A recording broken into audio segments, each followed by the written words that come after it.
Hello, and welcome to our first session of day 2 here at the Kain Clients and Friends Conference. I want to introduce you to Tim Cox. He's not only a dear friend and a fellow Kentuckian, but he also is someone who knows an awful lot about automotive. And today, he's got a guest himself, and they're going to talk through conversations, essentially the new lead. So, Tim, I want to turn it over to you, and I'll sit back and learn. Awesome. Thank you so much, David, for yet another amazing conference. I want to introduce to you Sarah Fisher, who is the acting CMO at Don Franklin and the owner of Legit Marketing. So she's going to be joining us a little bit later to go over some actual numbers. You know, at these conferences, look, there's so much great information, but I think it's so important when you actually have dealers that are just confirming everything that you're saying, and then all these are to get better together, and then showing a roadmap on how to do that. So with that, let's just dive right into it. You know, looking at where we are today, digital retailing, leads, what's a lead, what's not a lead. You know, I kind of get on a soapbox a little bit because I spent so much time in the dealership. I spent so much time to where vendors would come in and tell me, it was almost like the Wizard of Oz. It was like, look at my report, pay no attention to the guy behind the curtain. But what we're going to talk about today is not only what's a lead, and what's a good quality lead, but going with your gut, which a lot of dealers do, versus data. And that being said, I want to just dive right into it because digital retailing right now, you know, our friends at FCA, over 90% of 3,000 plus dealer, pretty much since our, you know, March, everybody has some sort of digital retailing tool on their website. But with that, what do you know and how can you measure what's a lead and what is actually working and what was actually influenced that lead to sell an automobile? As you see on the screen, we've said this for several years now, you cannot build brand loyalty with a calculator.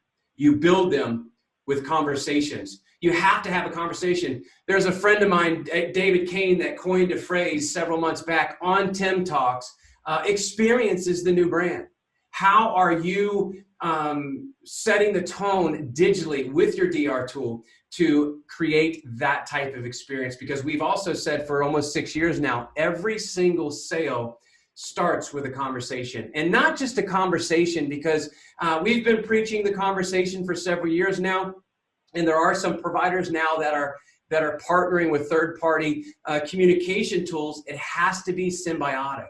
So Sarah's going to unpack some of that in just a few minutes on wherever the customer comes into the conversation, whether that's get e-price, calculate payment, whether that's the Don Franklin Fast Pass. It has to be symbiotic to where they flow and you weave yourself into the very fabric of that communication. I wanted to show you something, and when we talk about, and I'm going to let this play for just a second, when I talk about weaving it into the fabric of the website, please, if you have not already, take the forms off your website.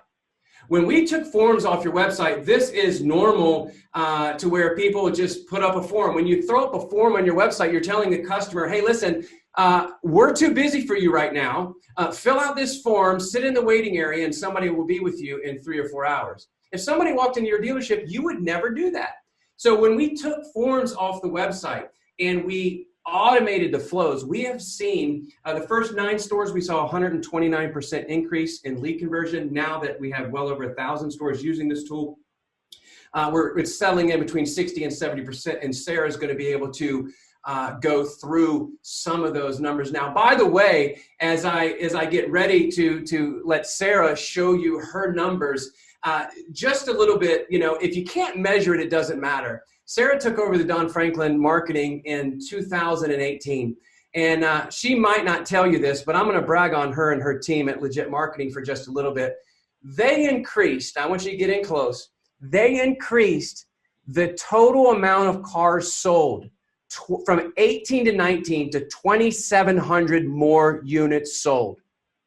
Whatever she's doing is working. She's about to show you. She's going to show you in just a second. You know, a lot of times dealers, it happened with me. I was a salesperson. I got promoted to F&I. Pretty soon I'm on the desk, and pretty soon I'm in charge of hundreds of thousands of dollars a month, and with third parties and AdWords and such. How do you really know what's working? We can't go. It's too costly. We can't go on our gut anymore. So with that, I just want to take just a few minutes to step back and say, don't go with your gut anymore. I'm going to introduce to you, and oh, by the way, in 2020, and everybody's having a great year, but in 2020, from when Sarah took over, they're on track to do well over 4,000 units. I'll say that again, 4,000 units from when her and her team at Legit took over the marketing duties at Don Franklin. So with that, I would love to introduce my friend, Sarah Fisher, CMO of Don Franklin. Sarah? Hello, everybody. It's great to be here with you today, and hopefully we can all walk away learning some new things. I wanted to kind of start out and paint a picture about where we're going to go with this. Okay, so let's just say you buy 1,000 cars at an auction, right? And in that process, once they get to the dealership, you have them go through service. After they get out of service from all their maintenance routine checks and everything else, they go to detail. After detail, they go into your merchandising team, where they can take the pictures, put all the pictures online, car goes on the lot, car goes on the website, then your marketing kicks in, right? Marketing has all of the steps along with it, the strategy, the plan, the money that's being spent. And all of these things goes into that, each vehicle. Now, let's say you have 1,000 leads. What are dealers doing with those? Are you handling and nurturing that lead as much as you have the steps that you took to get that vehicle prepared to be sold? Answer probably is no, because our sold percentage on average is about 15 to 17%. So let me ask you, if you only had 17% of your inventory photographed, would that be okay? Would you not say to somebody, hey, we got to get these pictures in. Hey, we got to look into this.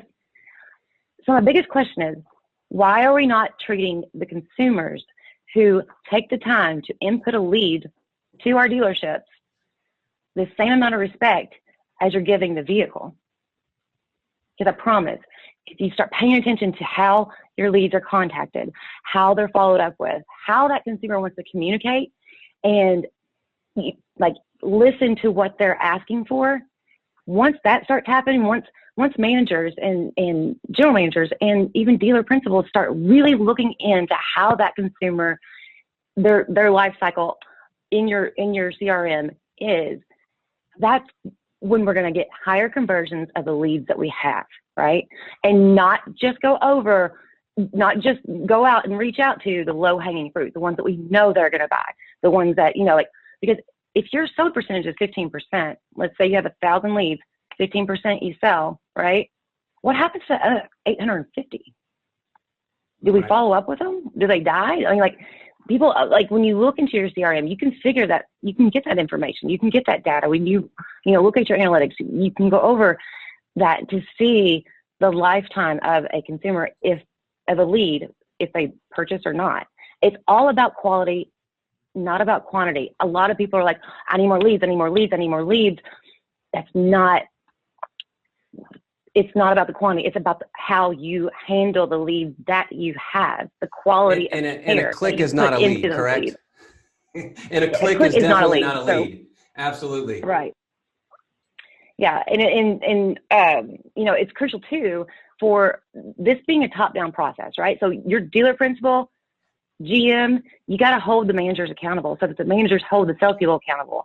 If the leads, the ones that aren't the ADF XML, so you have your internet leads that'll come over directly to your CRM, but the phone, the lot ups, walk-ins, whatever it is that do not go immediately into your CRM, those are the ones you have to keep your salespeople accountable, your BDC. Those are your customers. You spent the money to get those customers in, so those are your customers. And if they're not in the CRM, it never happened, right? That customer doesn't exist. So then all the follow-up process and service opportunities and everything else is missing too. One thing I wanted to touch base on is vendor reporting. And, I've had basically 100% of our vendors literally tell me 2, probably 3, 4 times each, no one's ever asked me that question. And my question was, why? Why aren't dealers asking these questions when it comes to reporting and how much money? Think about how much money you spend with these third parties, and they give you back this chat. They give you back their reports, right? It's their report, not your own database. So that's where we're saying, like, if you dig into your CRM, you have to pull the reporting on your ROIs, on your lead sources to really figure out what is working and what's not, what's driving those leads and what's not. So, when they say market share, like, your market share is this, and you've got this many SRPs and this many VDPs, and it's like, great, but an SRP is a search results page, which means all my competition's on there. And even if you're on page 15, it still counts as the SRP. So those don't really matter to me, right? Your VDPs, okay. Well, do they deep link to my website? Because that's my number one goal. My website converts at the highest percentage than anything else that we do or drive traffic to, which it should. But those are things you got to ask your vendors. You got to hold their feet to the fire. And Tim, he's a witness to this. I'm probably harder on them than I am maybe anybody else, just because I know that it's such an important tool. So we have to make sure that it functions correctly. But, VDP conversions, number of leads, new customers, and then compare it to your own information, right? And then unique walk-ins. Like, I have a vendor who says constantly, you've had this many, we've brought this many people to your lot this month. I'm like, okay, well, what's the unique number of that? Because it's the same people over and over again. And a lot of our employees use cars.com on on the lot. So it's good, those are going to be counted too if they have it geofenced that way. But anyways, if you're in Google Analytics, look at your source medium, look at the conversion path, look at the behavior and assisted conversions. You can really dive deep. I just had a meeting actually yesterday with our paid search provider, and I was looking into the assisted conversions and then looking at top performance, and we realized, like, this is off, this is off, this is off. We got to look into that and look into it immediately. So looking at that information is only going to help better your dealership, better your leads, better everything, increase the quantity and the quality at the same time. Now, another thing I just want to touch base on, and this is a good way to track your ROI on your marketing spend. It's one of the KPIs that you can use, but your budget distribution and how you're executing your marketing plan, and looking at how many people are actually searching for your name, your business name, like how many people, because when you're inside the organization, you think that everybody knows about you, but that's not always the case. And your marketing dollars and everything else should be helping people want to search for you directly. This is just an example. To mention, I started in 2018 working with Don Franklin, and from changing the strategy, from changing the implementation, from really making sure everything was had the best ROI on it, sharpening the pencil very much so, and putting together that branding campaign. Their numbers went from 4,000 searches on average a month to now, today, 20,000 searches a month just for the Don Franklin name. So that's the power. So your CRM reports, that's where we were just talking about, that's where you pull your ROI reports, you look at your lead sources, make sure that your salespeople are putting in that correct information on the ones that aren't automatically ADF XML files. And there are, this is another one that kills me, but in some CRMs, and I had it taken out of the Don Franklin ones, but too weak to ask, come on guys, if they're too weak to ask, you've spent all that time, all that energy everybody has bringing these customers in. If they're too weak to ask how they got there, they might be too weak to work at your dealership. But right. And that's just another way to hold your staff accountable, right? You got to have that in there and not just click the first thing that they see. Understanding that duplications are a huge issue in the CRMs, that they'll come in from cars.com or Auto Trader, they don't match, they don't connect to that one person. So duplications are definitely an issue, but when you factor those out, that's where you get to look at your good leads and your lead sources that have influence. And I'll show you that in just a second so you can see that column. And if you have Automotive Intelligence Dashboard, then Solutions has this. But the influencing, where I was talking about, like this is a key factor because it gives it attribution to, the lead source that I originally came in on, but it gives also attribution to the lead source that attributed to the sale as well. Like they were the second ones in, right? Like they were the ones that influenced that lead to actually purchase. And then, I go back to like, how much are you spending on each of these lead sources? ROI is so important because it goes back to that quality versus quantity. Like, do you want quality and be able to close those leads? Or are you just looking for 1,000 leads or 2,000 leads so that you can close 10% of them, right? You don't want to put more money towards something that's not going to bring you in that quality lead. And the number one goal for really everything is getting people to your website. That has the highest conversion rate when it comes to any other lead source. And obviously everything that you do directs people to that. So definitely driving more attention to your website traffic, getting people to your website directly is a key component when getting those quality leads.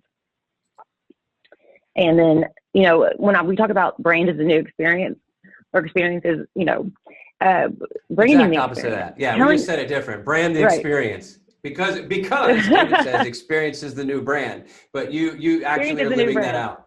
Right. Yeah. The experience is a new brand, but you have to brand just the experience. Exactly. To the consumer. Consumers are very, it's simple. You have to be very directive to your market and to who you're marketing to. And, one of the things that we found a huge success was, and those numbers will show itself, but branding your digital retailing tool, white labeling your digital retailing tool, and show customers how to use it. So, this was a question that keeps coming up. So, what type of results does CarNow Buy Now get? And by branding and executing the digital retailing tool in our space and our daily process, conversions of CarNow grew 82% Q1 versus Q2 and held a strong 9.4 closing rate on Q3. And that yielded over an 812% ROI. And you look in here, and the one thing that I wanted to point out too is the influence. So, out of, they brought in 1,080 good leads just in September, let's just say, but they influenced 536 of those. For the year to date, total leads, 17,254. Again, some of that, was from duplications, but the good leads, 9,584 for the year. This is just through Q3.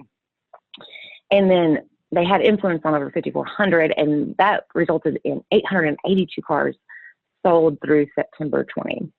Guys, that's big. That is a big. And if you look at the sold percentage, when you're comparing it to other third parties, like an autotradercars.com, they're 3 times as high. So yeah, so I want to go over to a case study too, because this is interesting. We have an interesting type of situation on another digital retail tool with one of our sites. So this information comes just from that one rooftop. We have CarNow and Buy Now on our group sites, DonFranklinAuto.com and then Automall.com, and those actually go to this store. And but that store also on their child site has a different digital retailing tool due to the OEM. But I think it's interesting because I was able to compare it. Let's compare how the performance is.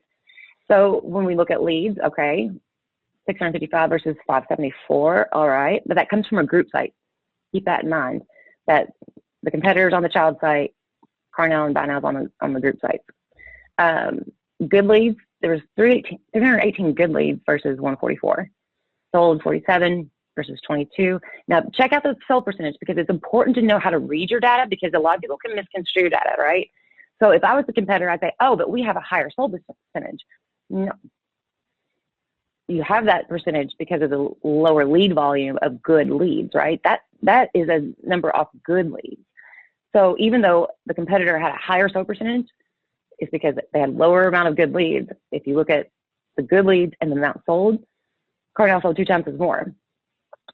So overall, my biggest thing is this information is very valuable. It's important to know where your leads are coming from. It's important to know your ROI. It's important to handle the lead properly, and that's all about process. And it's important to keep your people accountable so that every single dollar that is being spent, you know, has had every good faith effort to close it and to bring that customer in and to give them that experience that you are trying to brand yourself as. And don't be afraid to ask questions. Ask your vendor questions. Like, tell me if you don't know something, it's okay. Like, just ask them, like, well, what does this mean? And what does this mean? But ask them too about your market share. I'd love to see that, because I've found trends like with many dealerships that it's like third party really is just based on your inventory. So there are some tricks of the trade to that on how you can, you know, get better leads from there. But I appreciate your all time. And if you have any questions, yeah, please feel free to ask. Yeah, and Sarah, the one thing, I'll just close it out, and thank you so much. Again, this is not, it's about, on every slide, we had the word conversation. The last statistic that I want to leave with you, other than my good friends at Cox and their tool, because they're much bigger, we have a data set of roughly about 300,000 digital retailing sessions. And David, you may have heard me say this number because this data came out about a month and a half ago when we did this study. The ones that came into our DR tool and did not have a conversation, meaning just like everybody else, they came in, they played with the calculator, and then they left, they have a completion rate of about 5%. And if other companies are truthful with you, they're at about 5% as well. If that customer has one conversation, which by the way is trackable, and Sarah tracks all of those, that goes to nearly 13, to be exact, 12.74%, a 250% increase. So what we're trying to tell dealers, we're begging dealers right now, and right now business is so good, it's like, how do you teach people how to fish when fish are jumping in the boat, right? But things are, we have to prepare ourselves, and we have to discipline ourselves to put these processes to get more fish in the boat while the fish are jumping in the boat, and then prepare when things might not be as good. So it's all about the conversation. It's all about measuring the lead and communicating with a consumer the way they want to be communicated with. David? Wow, exceptional presentation, guys. And Sarah, thank you for all the detail, because a lot of times people come to these conferences and it's based on theory, and you don't have the proof points to go back and say, this really, really did happen.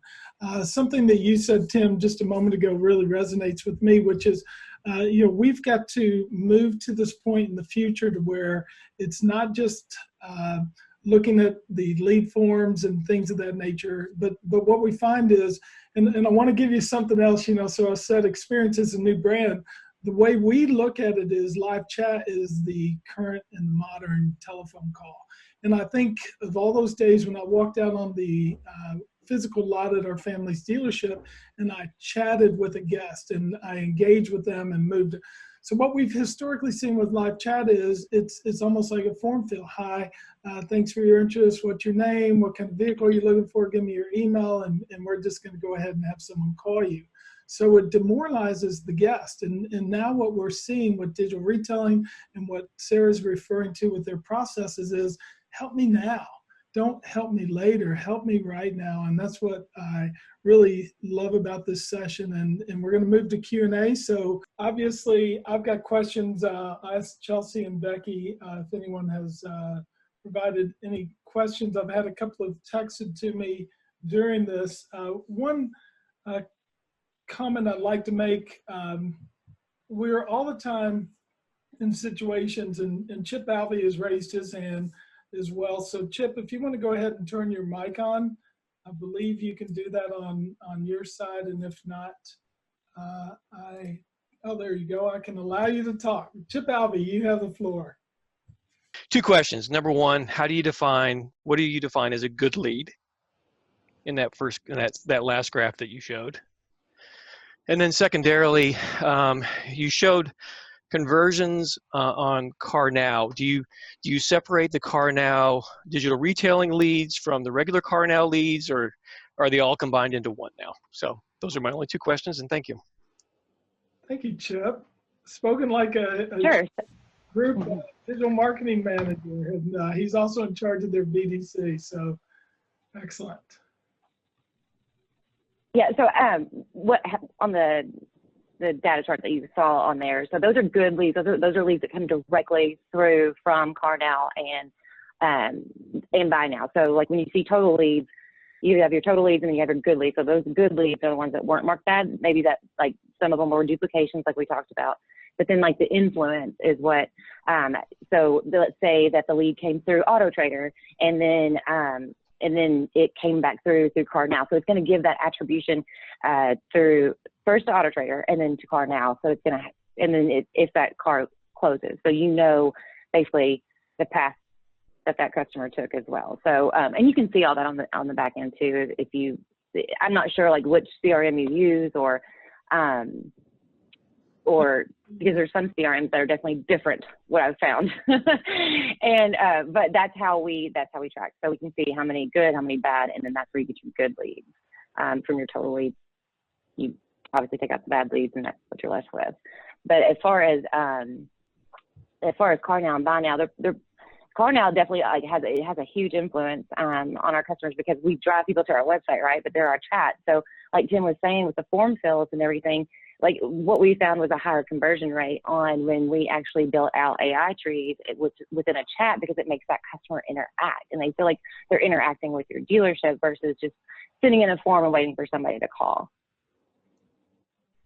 Excellent. Thank you very much, and thanks for the question. If anyone else wants to raise their hand while we're going through this, feel free to. What I wanted to comment on is one of the participants in the session today is with the Dolan Automotive Group, Stefan Prekup, and at our recent 20 group meeting, they were talking about their experience in buying car. They physically had a friend of theirs buy a car on Carvana and a car on Vroom. And the difference was Carvana was almost all self-serve and the guests walked their way through that, and then they eventually became a lead and worked at the traditional manner. Whereas Vroom actually did a concierge walkthrough and basically co-navigated with them while they went through the process. And I think, Tim, you guys are starting to learn that co-navigating, that holding their hand as they walk through or go through the lot is really, really important. So I would just be curious, Sarah, what you're hearing from the sales managers, what from a process standpoint is working with their level of engagement? Is it more like they're waiting or are they engaging really early? So I absolutely think like the combination of the two makes it strong. And that's what Tim and I were talking about, like having that, live person there or, except like making the customer feel like there's somebody there to help or to reach out to if they're, stuck on a process or like walking through and being like, should I fill out this information or not? So it's things like that you basically, you're gaining more trust. It allows the tool to work hand in hand with like a person. So it's like versus filling out the paperwork in front of the salesperson, you're doing it online on your own in your own kind of privacy. It makes them feel a little bit more secure that they have somebody to go to right then and there. And that somebody's like there to help them walk through it. Now, I will say this, like a lot of the people that might fill out, like, go through that process, look at their payments, look at, their credit, put in that information, they'll still come into the dealership. But the good thing is that it all saves and that you can, like, it'll be a much quicker and faster process. To where if they feel comfortable online buying all the way, that's great. If they don't, they come to the dealership anyway. So that's been one of the biggest things is having both features on there, the CarNow and, the message now, having that live person or, the AI tree flow with the Buy Now tool. Cool. All right. David, if I could just jump in really quick, it's always 6 years ago, we're getting ready to celebrate our 6th anniversary when it was just the sales department consisted of me. December 1st of 2014. And we have been uberly blessed over and over and over again. But even since then, it was all about digital retailing, buying a car online, but it's always been about the conversation. A rising tide raises all ships. I've got friends at other DR companies, and there are several prominent DR companies now that are adding other chat tools per se to their product. And I think that's great.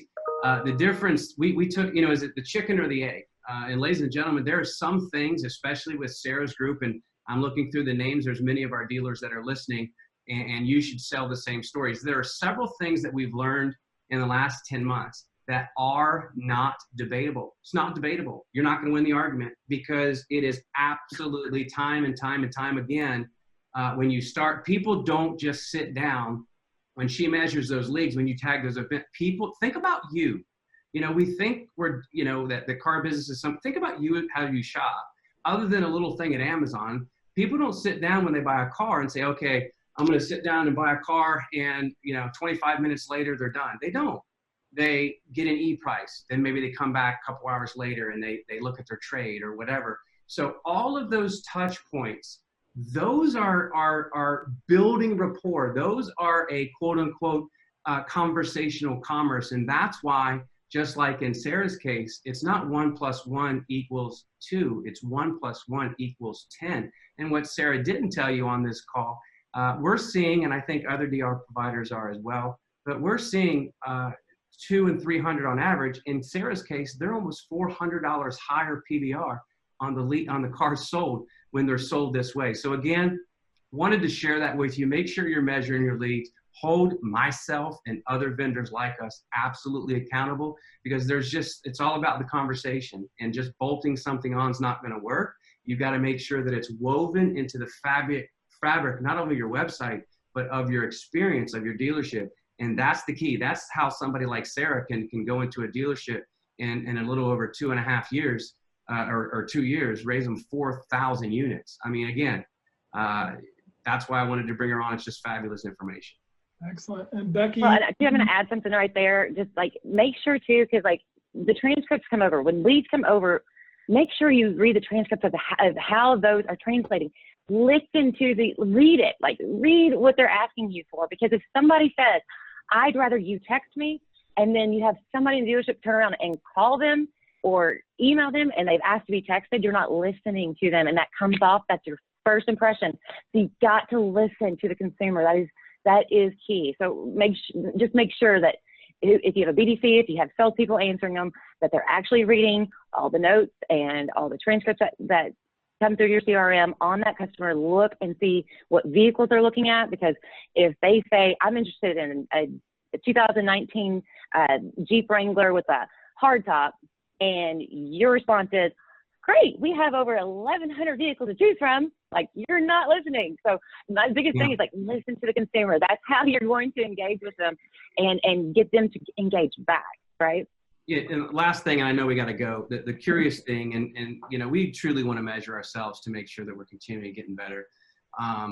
We've been allowed to be on that website from that OEM for many months, but we continue to want to measure ourselves. So I know Sarah and myself, when we make the decision to put it on this, I can't imagine how many cars sold. Remember, again, that was just from the main hub page. So those AI flows, those taking form down, I can't imagine how many cars we're going to sell when we actually have a button, just one button on that website. So phenomenal. I mean, game on. And maybe we'll give you those numbers very soon.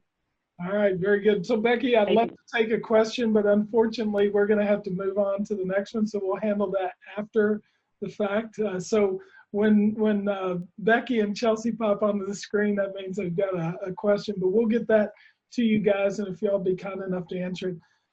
Tim, two things I want to thank you for. Thank you for introducing us to Sarah, and obviously that real grassroots thinking that I think is really what you all have made your company around, is let's do it for the consumer. And also to encourage people to reach out to you all and talk more about that through scheduling a demo. CarNow is a premium sponsor for our event, and Tim expressed it to me this way. He goes, we want to make sure that your events happen. So he's always been a very loyal supporter of our company. And Tim, we want to thank you. And thank you very much, Sarah, for being here.